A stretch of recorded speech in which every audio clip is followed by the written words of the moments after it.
Hey guys, how are you? I come back with new videos. इस video में आप देखेंगे जो है किस तरीके से जो है अंग्रेज़ों का दबदबा भारत में बढ़ जाता है और पुर्तगालियों का पतन हो जाता है। पिछली वीडियो में हमने देखा कि जो है सवाली के युद्ध में अंग्रेज़ों से जो है पुर्तगाली हार जाते हैं।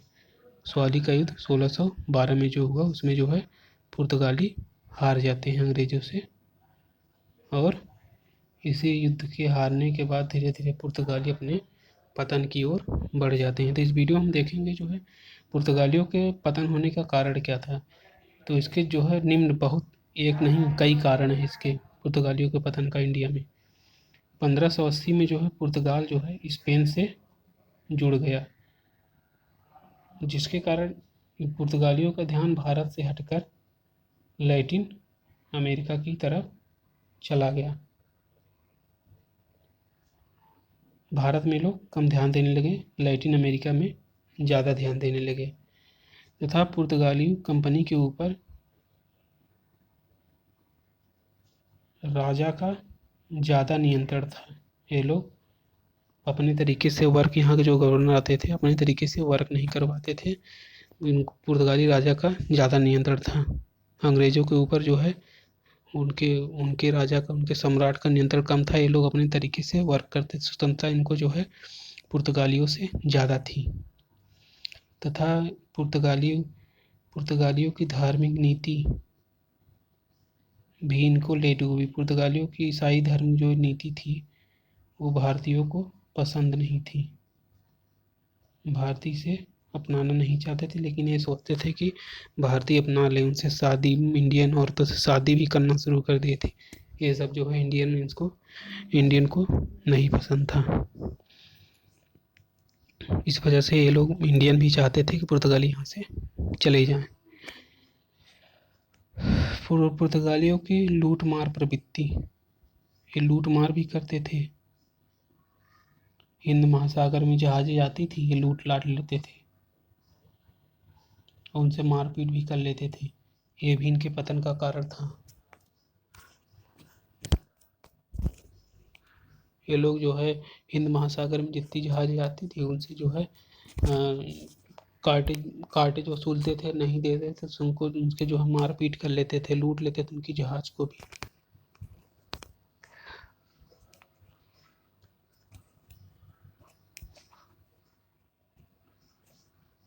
और पुर्तगालियों की नौसेना जो है,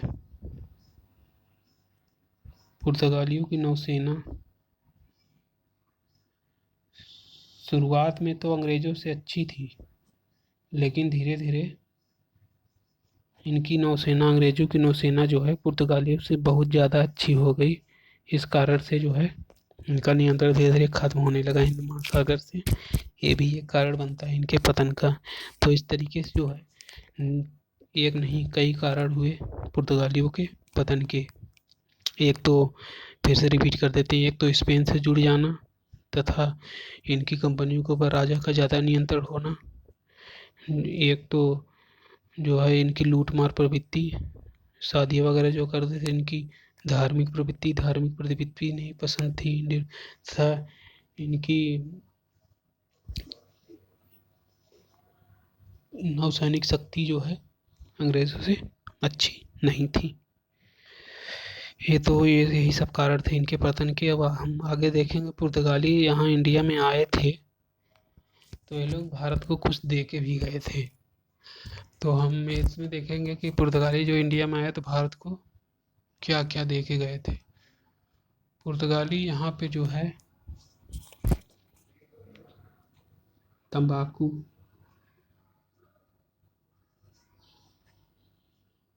प्रिंटिंग प्रेस, मक्का,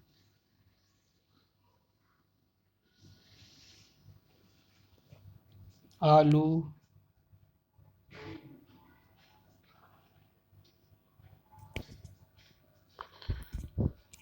पपीता, बादाम, काजू, मूंगफली, शकरकंद, लीची, संतरा पुर्तगाली लाए थे। क्या क्या लाए थे पुर्तगाली भारत में जो है?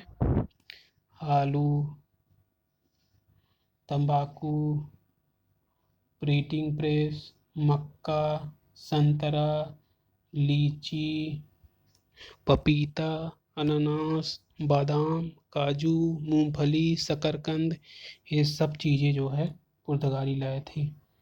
तंबाकू, प्रिंटिंग प्रेस, आलू, मक्का, संतरा, अनानास,